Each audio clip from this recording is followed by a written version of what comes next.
বন্ধুরা, কি হয়েছিল যখন গঙ্গা নদীতে ডুবে যাওয়া এক ভক্তের জীবন বাঁচাতে এলেন দেবাদিদেব মহাদেব? এরপর সেখানে যা ঘটেছিল তা দেখে সেখানে দাঁড়িয়ে থাকা সমস্ত ভক্তরা হুঁশ হারিয়ে ফেলেন।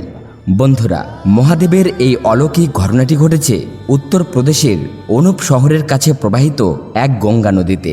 সেখানে একটি গ্রাম ছিল। সেই গ্রামবাসীরা প্রতিদিন এই নদীতে স্নান করতে আসেন, যেখানে কিছু কিছু মানুষ গঙ্গা নদীর শীতল জল উপভোগ করতে আসেন। বন্ধুরা, গ্রীষ্মকাল ছিল, তাই রাজীব নামের এক 25 বছরের যুবক প্রতি সোমবার সকালে তার বন্ধুদের সাথে গঙ্গা নদীতে স্নান করতে যেত। শুধু তাই নয়, রাজীব ছোটবেলা থেকেই মহাদেবের পরম ভক্ত ছিল।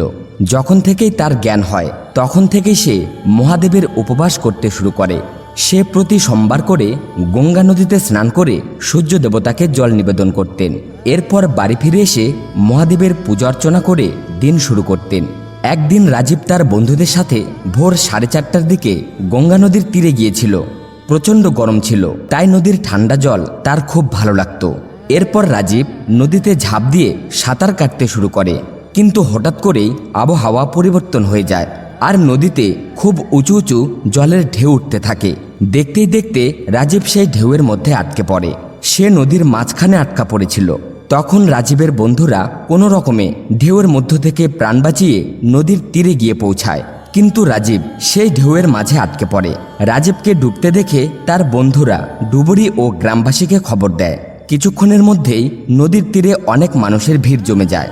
এদিকে রাজীব মনে মনে মহাদেবের নাম জপ করতে থাকে আর প্রাণ বাঁচানোর জন্য মানুষের কাছে সাহায্য চাইতে থাকে।